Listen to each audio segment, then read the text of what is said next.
just what I'm made of now. Yeah. Trying to reach inside of me, trying to get my energy. Let me show you just what I'm made of. Well, you can't all be winners.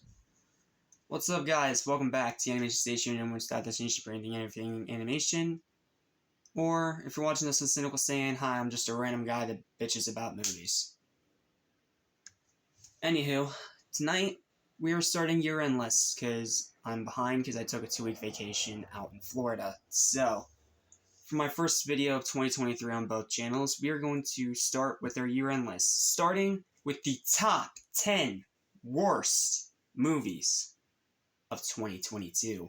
Now, when it comes to 2022, I think we can all agree it's been a pretty great year for film. That being said, though, there's still a fair share of garbage that needs to be taken out. So, in celebration of talking about garbage, I decided to use the apparel of the team that was the most garbage this year out of all of them. That being the LA Rams, who are the worst defending Super Bowl champion in NFL history. So, with that said, let's start with the dishonorable mentions, shall we? Dishonorable mentions, we have Sex Appeal, a cringy pile of garbage that's just thrown on Hulu for the sake of filler. Ice Age 6, a pointless generic sequel that's once again showing that Disney doesn't know what to do with their Fox properties. The Loud House movie, a horrible, terrible garbage fire that should show that this series needs to end. Pinocchio, a true story, skipped the worst list proper because it's just laughably bad, and not to mention the memes have been great. And finally, Marmaduke. Pete Davidson voices a dog, and the entire story is all about his farts. Nothing more to say. Okay, let's get to the proper top 10 list, shall we? Starting off with number 10, and that's going to be Dashcam. Now, there's been a lot of horror movies this year, and surprisingly, a lot of them have actually been really good. This has actually been a great year for horror. But, you're always gonna still have your horror turds in there. So, here we have Dashcam, a movie that's supposed to be a horror movie about a Gen Z social media influencer. That alone should scream avoid like the plague, but no, it gets worse because it turns out the actress that is playing this social media influencer in this goreless horror film is as horrible as the character is in the movie. I know you always say put art before the artist, but this is literally the same person just playing a fictionalized version of herself. Enough said.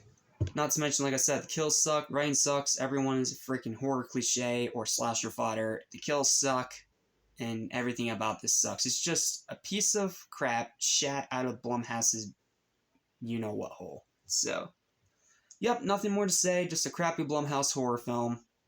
Throw it down the toilet, and let's just move on. Coming up next at number 9, we have the first of many Disney films to make this worst list, and that is going to be Zombies 3.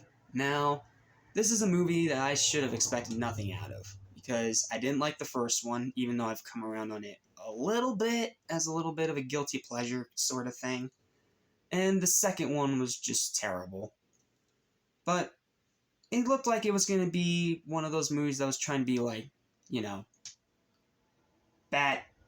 it's crazy. Sorry, I'm trying not to curse. This is also going on the Animation Station. But instead, it's a movie that tries to shoot for the stars, instead just face plants into the pavement. Because it is a movie that insults your intelligence. It treats you like an idiot. Like, hey, you haven't watched the first 2 movies. You don't know the story. You don't know anything about real life. And I hate movies like that. I hate movies that treat the viewer, especially me, with no intelligence. That is the easiest way to piss me off, and this movie definitely did that on a number of levels. Music sucks, story sucks, writing sucks, acting sucks. Everything about this movie sucks, and the only reason it's not higher on this list is because I saw things that sucked even harder this year. Nothing more to say, just Disney Plus filler. Moving on. Number 8 is going to be the easy target of the year, and that is Morbius. Now, this is a movie, again, that I should have had no expectation for, and I should have just expected to suck. But, yeah, they started teasing Raimi Spider-Man connections, and instantly you had my attention. But then they removed all those from the actual film, outright spoiled all the post-credit scenes in official interviews online, and if that wasn't bad enough, those post-credit scenes all suck. So now I had no purpose to watch the movie, but I watched it anyway. Why? Because I think Morbius is a cool character, and he deserves more respect. Because, think about it, you have this guy who has vampire powers, but can also wield machine guns and look like an absolute badass while doing it. Yes, I know you're saying, oh, Blade, but Morbius is different to Blade as in the fact that, while Blade, he's, well, half vampire, and he doesn't really care about the science of it all. Morbius is a scientist, so he's trying his absolute damnness to either find a cure or solve a problem using science, and also trying to keep his bloodlust under control. You could have a really cool inner conflict with that. But the problem is you casted Jared Leto, who just can't act in a superhero film. He was terrible as Joker, both times, fight me. And here he's even worse, because he's just your generic, everyday origin story guy. And then we have to talk about the terrible CGI, and then the god-awful acting. Even from Tyrese Gibson. I was expecting to have some sort of guilty pleasure laugh, at least from him. But not even he's good in this movie, because he's given nothing to work with. And the villain's a cliche, and even worse than the one in the first Venom movie, which I find a guilty pleasure. And I can't fathom that this movie even got made. It's just a cash in from Sony to try and make this new Spider-Man villain verse, to try and milk more money out of that IP. But it's just hollow, dull, boring, and completely and totally pointless. Look, I love those cheesy, garbage 2000s superhero movies as much as the next guy, you know. I get a kick out of Daredevil. I get a kick out of Ghost Rider. I even get a kick out of the god-awful Ang Lee Hulk movie. But this is like Ghost Rider Spirit of Vengeance. And that's the fact that I can't look past the garbage stuff because it is entirely garbage. Now, does that mean it's like the worst thing ever? No. I've seen far worse superhero films. Thunder Force. And I've even seen way worse Marvel films. There's an even worse one on this list, by the way. Get ready. It's coming, and I think you know exactly what it is. But, yeah. Morbius is just not worth anyone's time. Plain and simple. Moving on. Number 7 is going to be Luck. This is my pick for the second worst animated film of the year, and it's not because of the film itself, okay? Let me break this down. The film itself, without added context, is fine. It is perfectly fine. It is not harmful. It is not offensive. It's just fine. The acting is fine. The story is generic, but it's fine. It's not really offensive or trying to spread a bad message. The animation is mostly fine. And the whole movie is just fine. Like, it's not an awful thing. Right? No. This thing is god-awful, and I'm going to tell you why. Because when you add in some extra context, that this brought back someone I'm not going to say because he's not worth excreting thoughts on, but I'm just going to say a blacklisted convicted pedophile that had way more talent than he ever deserved. and you say that this is his big comeback, and you're going to take him off the Hollywood blacklist, and you're going to allow him to make a movie again. Well, and if he comes back with this, I mean, this is really all I came up with. This is the guy that came up with Toy Story, for flip's sake. You should expect more. Even from a scumbag like him, you should expect more. And if that wasn't bad enough, then you have to add in the one thing that the movie does have against it, outside of the added context. The writing. The writing is awful.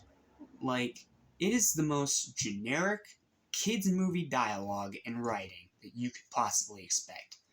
Think, I don't know. Let's make an example here. Think of Sonic Forces, for example. You know, Ken Pontac, everyone's favorite piece of garbage. Think of Sonic Forces, okay? Think about the story of that and how it was a rushed, overcomplicated mess. That's because it was made without passion and care. And the jokes fell flat because apparently the writers are just talentless hags. Especially Pontac, and you can't say that I'm wrong on that one. And then look at Luck.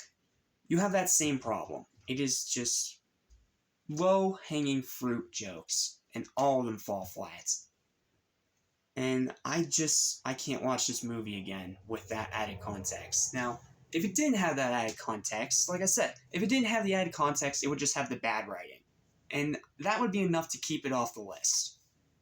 But when you add in the context of having a convicted pedophile be the one that brings it to life, then yeah. You instantly sour on me and you lose any credibility that you had. Please throw this scumbag back on the blacklist where he belongs. And then whenever, he passes on to the next life, I hope he has a nice toasty stay in the deepest, darkest pits of hell. Just abysmal, disgusting filth all around. Okay, let's get another easy target. Number 6, the 2022 remake of Pinocchio. We had 3 Pinocchio movies in 2022. We had the one I already mentioned, the bargain bin mockbuster that is more memes than actual story. And then you also have Guillermo del Toro's Pinocchio, which is fine. I'll get more into that when I get to most disappointing, but that's not a bad movie. That movie's fine. It's just not for me.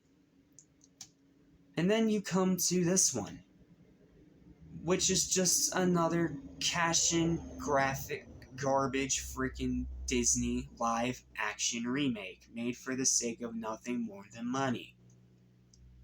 But this one had the balls to actually give me some hope, because the design of Pinocchio himself is pretty much one for one like his animated counterpart. The colors are still the same, all the facial design is still the same. It's just in a 3D CGI instead of 2D, which I'm fine with. That's not the problem.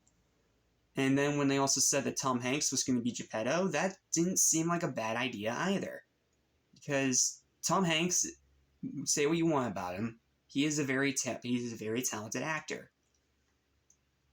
The problem is, this is one of those movies where they decide to take all those expectations and flush them down the toilet within the first 5 minutes. Because Tom Hanks is uncharacteristically awful in this role, and it's very clear he did this just for a paycheck. All the designs outside of Pinocchio himself are horrible abominations in nature that need to be killed with a flamethrower. And then the story is even worse than it was in the original one. Let's see. They screwed up. What else did they screw up aside from its everything? They screwed up the fairy. And no, it's not. Don't you dare say, "Oh, well, you're racist then because you don't like this version." No, the skin color is not the problem. It is the writing and the performance. I'm sorry, but this actress did not give 100% like she should have. And Jiminy Cricket, what did they do to you? You look like a roasted pecan that's been left out in the sun for too long. And then the rest of it's just by the numbers and basic. Like, everything you'd expect from a remake. That's it. Like, it's like every other Disney live-action remake.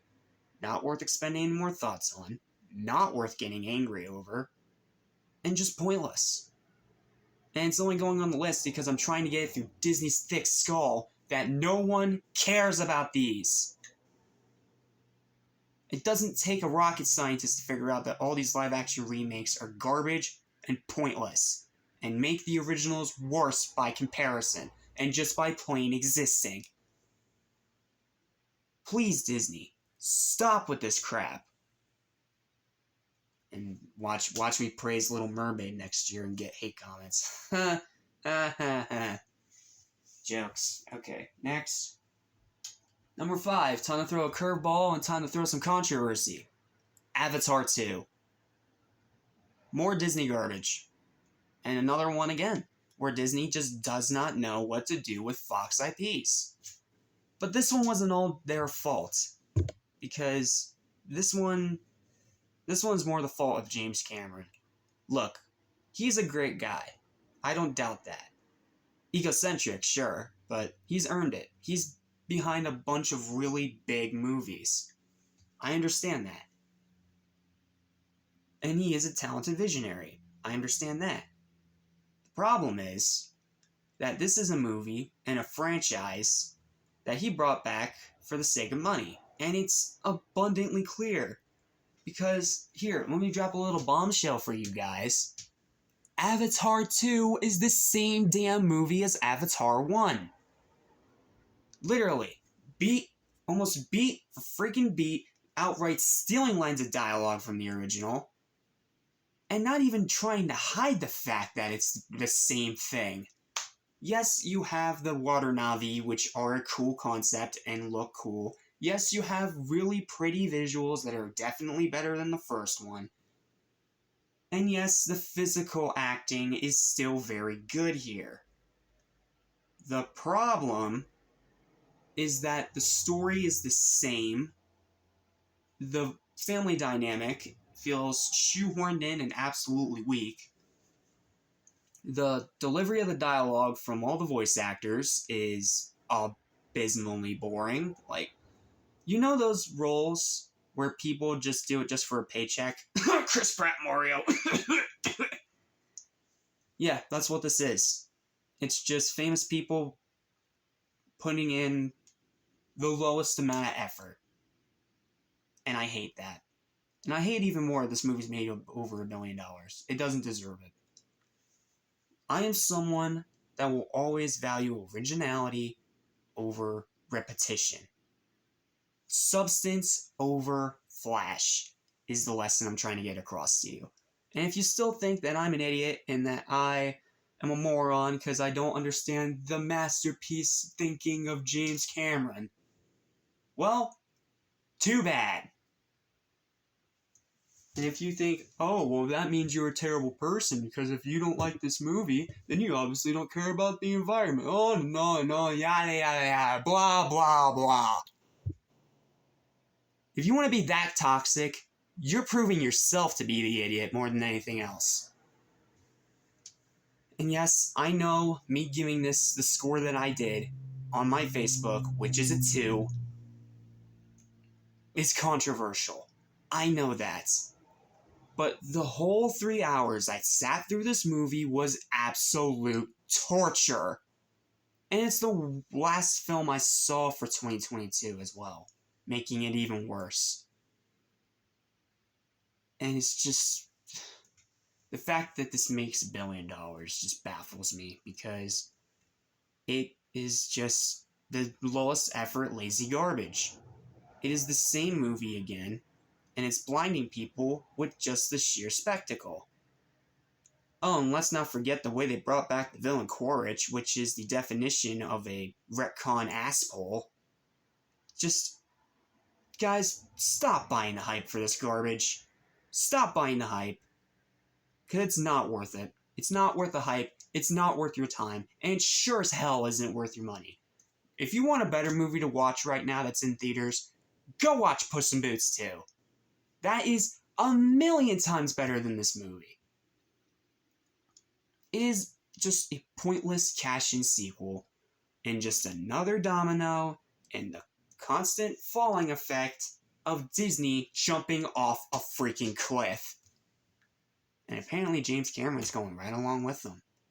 James, you should know better. You are a talented guy. Please, do better for the third movie. If the third film is the same thing again, and if it is the reason that Sonic 3 bombs, I will riot.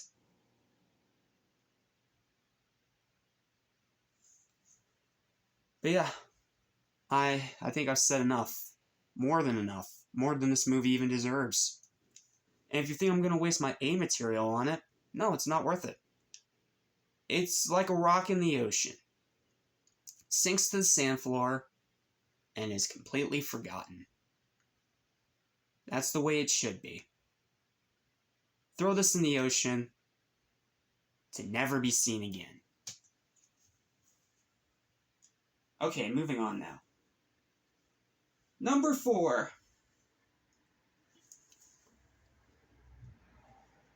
Rise of the TMNT, the movie. I will never understand anyone that defends Rise of the TMNT. I'll start by talking about the show first. It is possibly the worst cartoon I've ever sat through. It is a hollow Teen Titans Go clone. Nothing more, nothing less. Does it have better animation? Slightly.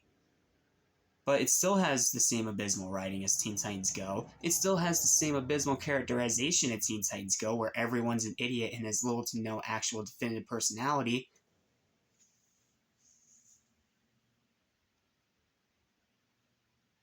And the character designs all are freaking terrible.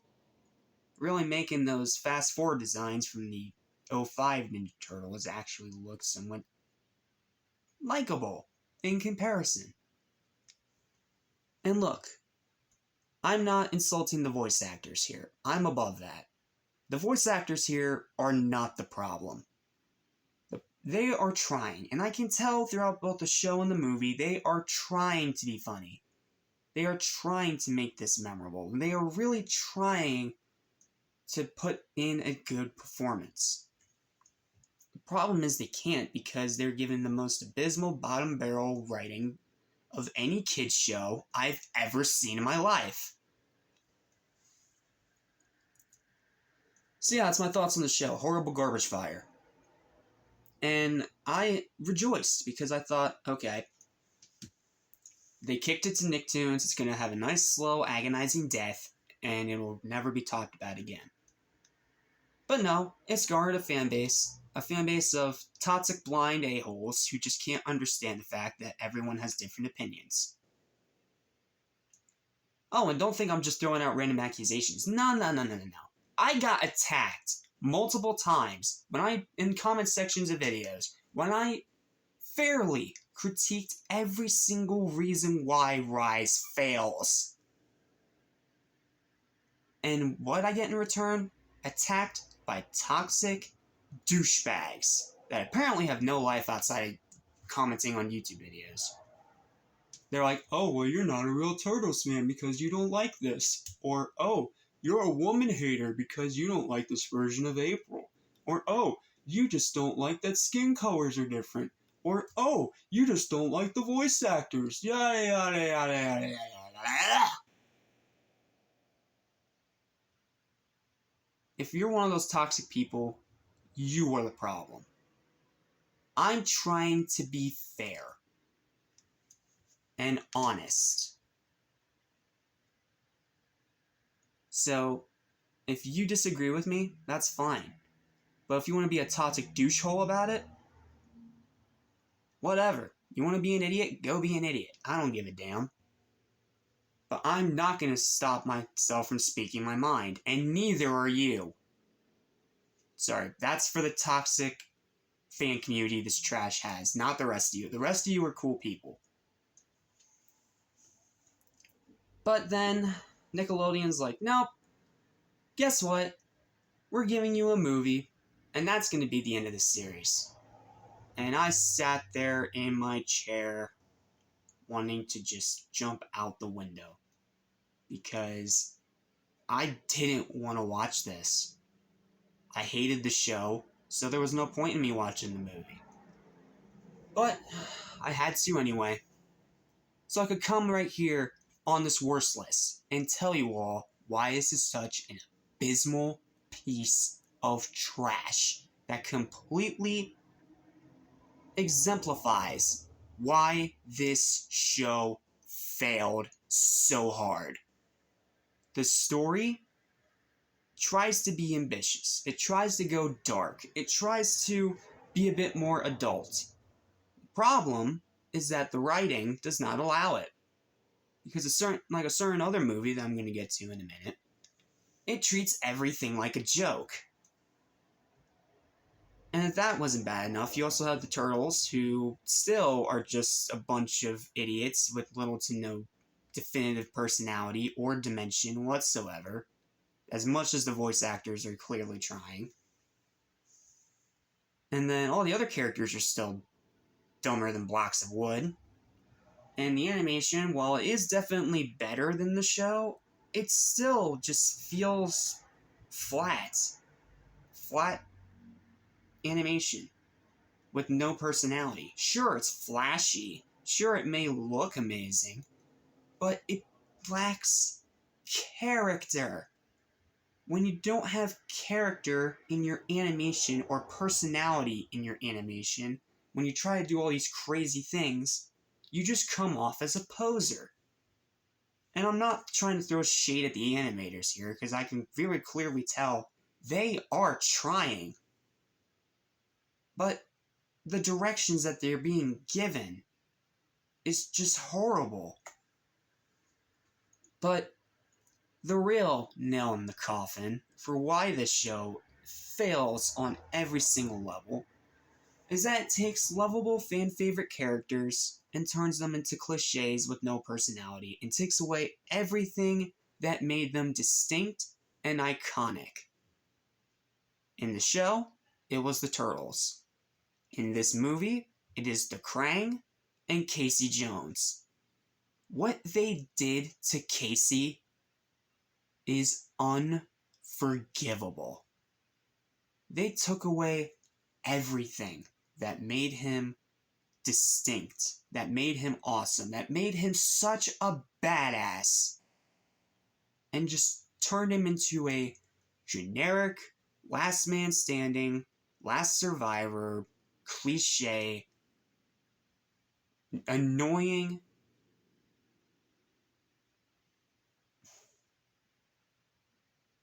stereotype.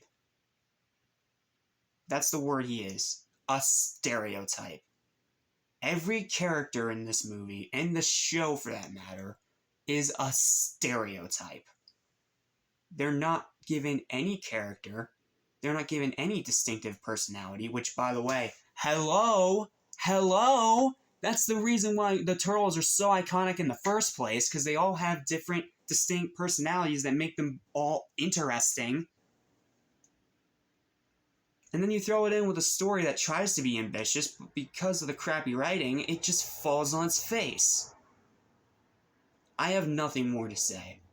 If you're someone that's going to go toxic and attack my comment section for people that agree or disagree with me, or you're going to come and attack me for speaking my mind, you're getting blocked with no warning. Plain and simple. If I go down that comment section when I post this video and I see you toxic a-holes attacking my subscribers, I will report you without any warning whatsoever. You have been exposed. Rise sucks, this movie sucks, it's the worst animated movie of this year, and somehow it's still not the worst movie of this year overall.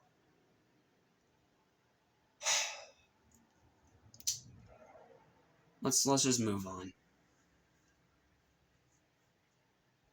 Number 3. You guys ready for another easy target? Thor: Love and Thunder.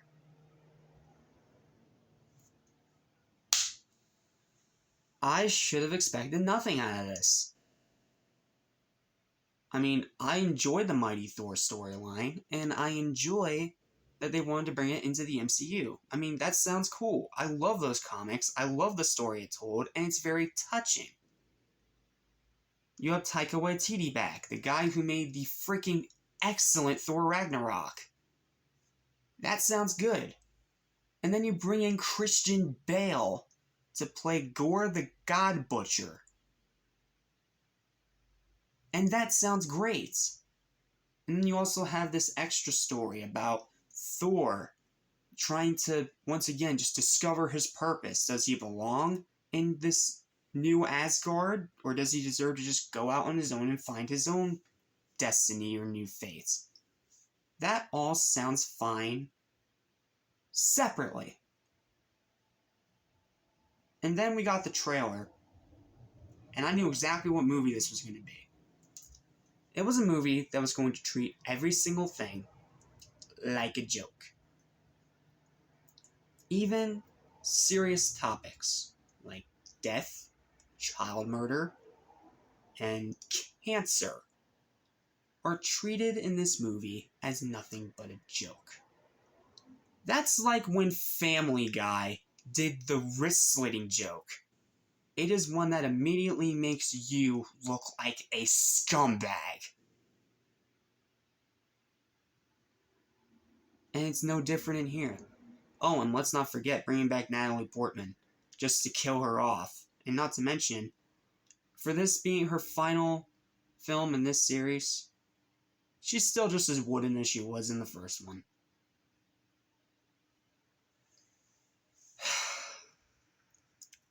And this would all be bad enough except for the fact that every joke misses. There's one funny joke where Thor is going like this when Star-Lord's trying to look at someone else. And he has this like stupid grin on his face. That is funny. That is funny. The problem is that every other joke is not funny. Even the little minor parts we get with the Guardians. It's not funny. And when you have all these jokes that aren't funny, and then you make them even more funny by treating serious topics like they're a joke, and trying to be funny, you just come off looking like an absolute careless ass. And that's exactly how you look here. You look like a careless ass who just threw this movie out in 5 minutes. Just another Disney failure. Nothing more to say. It's another Disney failure, and somehow it's not even their worst failure from this year. It's the worst movie in the MCU for a damn good reason. You guys want a more in-depth review of this? Just go watch Cody Leach's review. Because this isn't worth excrementing any more thoughts on. It is disgusting, it is offensive, it is unfunny, and it is absolute abysmal garbage. And poor Christian Bale, man. He gave it 110% in this movie, trying to make Gore the God Butcher another iconic, awesome MCU villain. But he's thrown into this joke fest and treated as nothing but a joke. And when you treat everything like a joke, your movie is going to fail. Nothing more to say. Let's just finish these last two. These last two movies I have here are quite the anomalies. Are quite the abysmal pieces of trash. Because both of these movies are the only two films this year that I gave a 0. Yeah, no joke.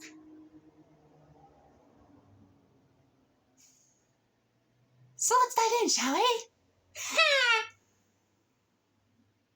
Seriously, well, let's just get it over with. Number 2, Jeepers Creepers Reborn. Now, let me explain something. I am someone who appreciates the first Jeepers Creepers.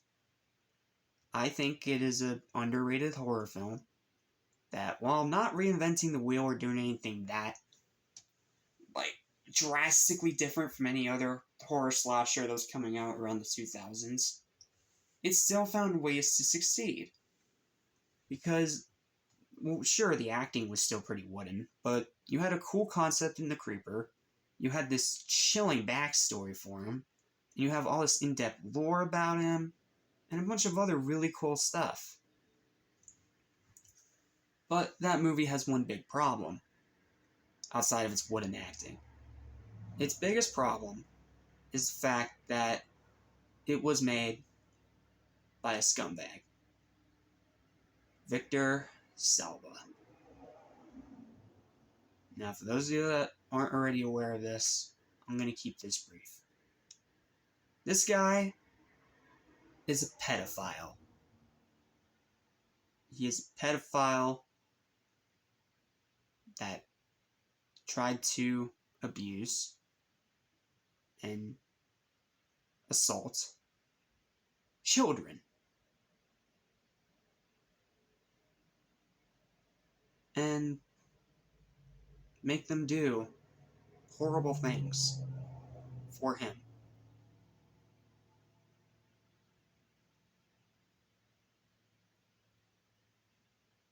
It is horrible, the things that he did. And I hate to get this dark and serious on you, but when it comes to this scumbag, there's nothing fun to be found. And because he's such a scumbag, it hurts the first movie. And the first movie, I actually like. I mean, the second movie's okay. I mean, it works well enough as a sequel, but it really just felt like it was starting to lose its creative vision. And then the third film came out, where the scumbag was somehow still attached to it. And it was an abysmal train wreck that killed the franchise. So when I heard this year, well, you know, last year, this year, you know what I mean, that they were going to be taking that away from him, and that he was going to go to jail for his crimes, I was relieved. Because it meant that this series had a chance to be truly, well, reborn, so to speak. It was going to be a hard reboot, a hard reset. They were going to completely redo everything. And you know what? This is a movie I'm fine going with the clean slate approach. The problem is that when it tried to be different from the original, it failed spectacularly. Failed. The movie is literally the lowest effort humanly possible, from its abysmal acting, even from Bill Moseley, a dude that is way more talented than this shite deserves. And then they take all the Creeper's lore, throw it in the toilet, don't even try to recreate it, instead of just making another generic movie monster. The design of the Creeper itself is terrible. Like, absolutely terrible, abysmal garbage. Completely super fake. Oh, and speaking of fake, how about those effects? Or how about the fact that every single screenshot of this movie, sorry, not screenshot, every single shot in this movie, looks like it was done on a freaking green screen. And if that wasn't enough, you have this movie that is rated R, and you have off-screen bloodless kills.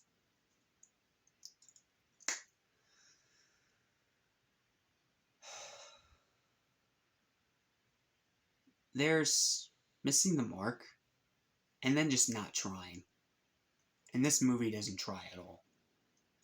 And hopefully it has killed this franchise for good, because I never want to see it again. If I ever see this franchise again,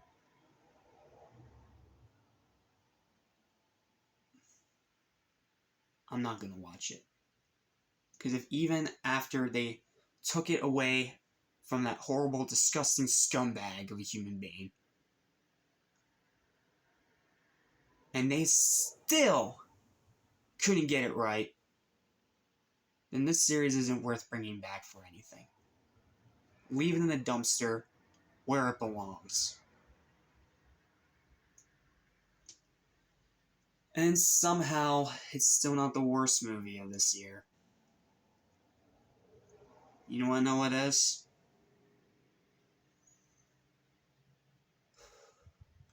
Alright. Number 1. I'm someone who always champions when a sequel is able to make the original better by comparison.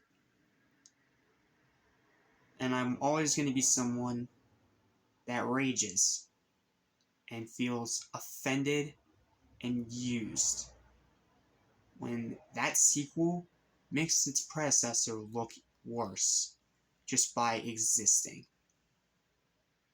The best known example that I can bring up about this is Scooby-Doo on Zombie Island. That movie is fantastic in every single way, shape, and form. But then, for the 50th anniversary, they brought out Return to Zombie Island. And it is a piece of crap that is so abysmally god-awful that it's not only one of my worst animated films ever, not only probably my worst sequel of all time, but it makes the original Zombie Island worse just by its mere existence. And there are a few movies that actually can manage that. But 2022, near the very end of the year, decided, you know what, we're going to do that too. And what other place can it come from but Disney? At their most low-effort, lazy crappiness. When they sink so low that there is no way they can climb out of the hole that they dug for themselves. That is Hocus Pocus 2. After so many years of everyone in the Hocus Pocus fanbase begging, pleading, praying, and just pestering Disney about finally getting a sequel. At the end of 2021, Disney acquiesced and announced that they were making a sequel. But it was going to be on Disney+. And I thought, okay, you know what, fine, whatever. You want to kick it to your streaming service, whatever. And then things started coming out about it, and they were all looking somewhat promising at first sight. Like, they were getting the original 3 back together. You know, Bette Midler, Sarah Jessica Parker, and Kathy Najimy. I apologize if I'm mispronouncing your name. And they were going to bring back the Sanderson sisters. And they were going to try a new story that's set years after the original. And that they were going to try to recapture the magic. And yes, it was going to be new writers, but you know what? I'm like, okay, this doesn't sound that bad on paper. And then I didn't see the trailer because I didn't want to be spoiled. I wanted to go into this as blind as possible. But YouTube did force me to watch the clip that they released before the film even came out. You know, the hoverboard joke in the mall. Not in the mall, in the Walgreens. that joke was funny, and it definitely fit in line with Hocus Pocus and their sense of comedy and dialogue and writing. Just a little bit modernized, which I was fine with. So, with that in mind, I went into it pretty excited, and I decided, you know what? I'm excited for this movie. I'm going to review this in the original for my Treehouse of Horrorthon for Halloween X2 here on Animation Station. And I had fun rewatching the first one, as I always do, because it's a Halloween tradition. And I was excited to go into the sequel the next day on October the 2nd. So, after rewatching the original, I went into the sequel. And by the time it finished, I was angry. I was disappointed. I felt conned. I felt taken advantage of. And it's almost like someone just ripped a piece of my heart out of my chest. This is a movie that brings rage out of me that I haven't felt since Dragon Ball Evolution. Let that sink in. Since Dragon Ball Evolution. The worst movie ever made. This brought out even more rage in me than Return to Zombie Island did. Let that sink in. And it's because, just like Return to Zombie Island, they took everything that made the first film such a classic, such a great movie, even with its campy 90s Disney cheesiness, and threw it down the toilet in the first 10 minutes. They throw in a forced origin story for the Sanderson sisters in the beginning that feels pointless in the overall story. And then we get introduced to who are supposed to be the new human characters in this movie. And they are abysmal.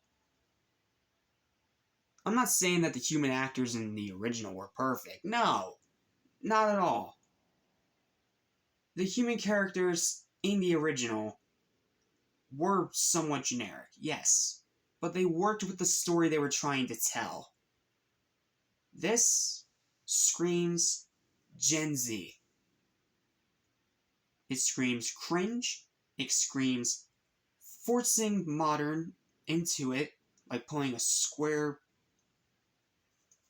freaking square peg in a round hole, and filling it with characters that are so terrible that even the worst of Disney Channel is cringing. Again, let that sink in.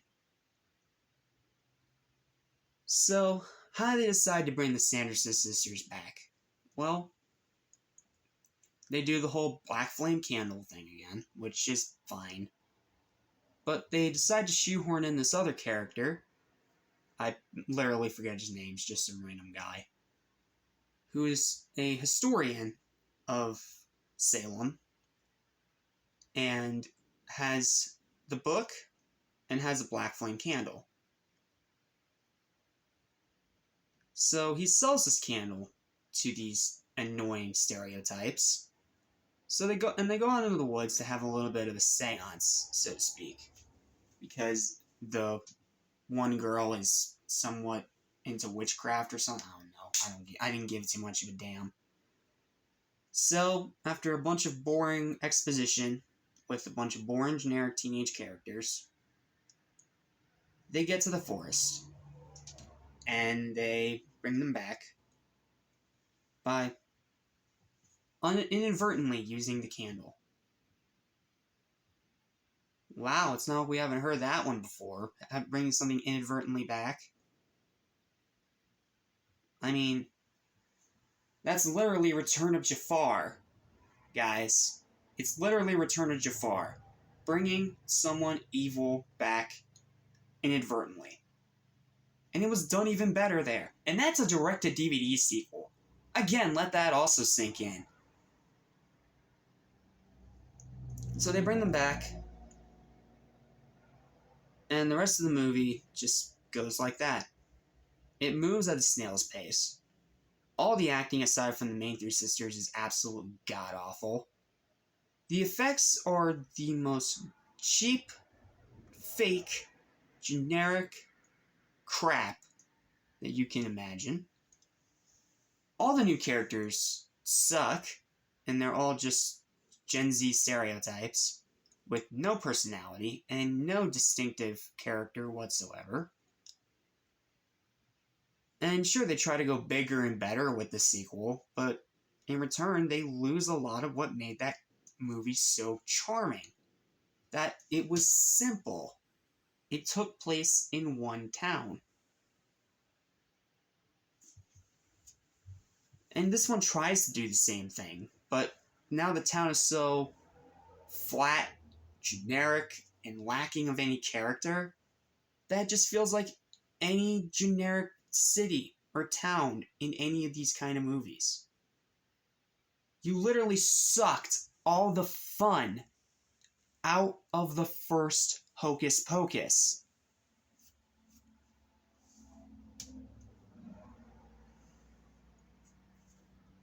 It is so hard not to scream an F-bomb right now, I swear to you. And if that wasn't bad enough, they decide to pull the Home Sweet Home Alone card for the ending. Yes, minor spoilers. I'm saying it right now because I don't want you guys wasting your time on this movie, and I don't want you wasting money on the garbage subscription service just to watch this crap. Because it's not worth it.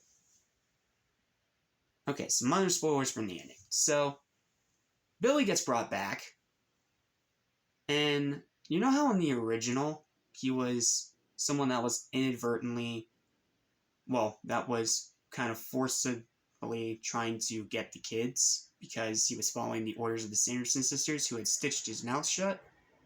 And then, near the end of the movie, he becomes a hero and helps them out. And was also responsible for a lot of dark jokes. In Hocus Pocus 2, he is nothing more than a walking, talking plot device. Again, taking everything that made the character great and throwing it away. And then for this ending, where it's all about all these witches doing this spell, this potion, to get all the power they could possibly want. What happens? Winifred gets the powers and finishes the spell, but in return, her sisters pretty much die. Again. And this time for good. And she's instantly regretful, like, oh, I didn't want this power, I just want my sister back. And it's trying to make child killers sympathetic. Again, the Home Sweet Home Alone card makes something that's supposed to not be sympathetic, and use forced whimsical music to try and make it seem like it's magical and sympathetic. When in reality, it is hollow and lazy. So, she then asks generic character number 1, who knows magic, to pretty much reverse the spell. So, with the help of generic character number 3 and 4, the generic characters all help Winifred reverse the spell. Problem is, it results in her dying too.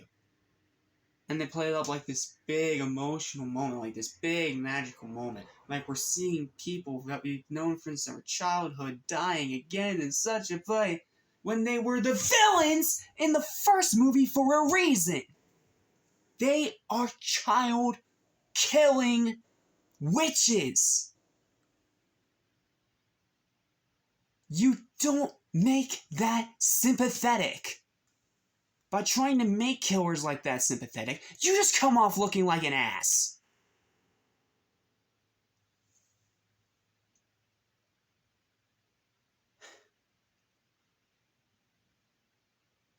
And I don't understand how Disney made the same mistake twice within the span of a year.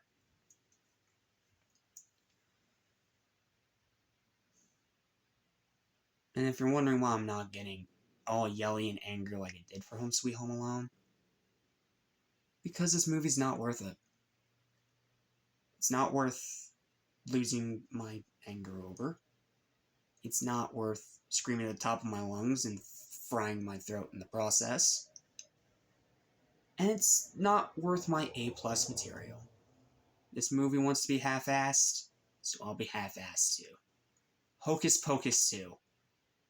The worst movie of 2022. Burn in hell.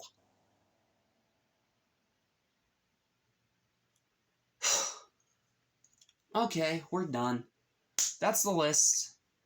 Thank you guys so much for watching. Please don't forget to drop a like, leave a comment, share this video all over social media, and of course subscribe and hit the bell so you don't miss anything. You know, do all that algorithmic garbage to help the channel grow. And my voice is fried now, so I'm gonna go get a throat lozenge, and I'll see you guys either tonight or early tomorrow morning for the next list, the most disappointing movies of 2022. And I can promise you, that's going to be at least a little more cheerful than this one. Even though there will be some from this list that are on that list, but not nearly as much as there was here. So, yeah, that list should be a bit more pleasant. So, until then, thank you guys for watching. I'm Jackson, Lobby News Station, or Cynical Sane 77, whichever one you're watching this on. Rams are garbage. And take care.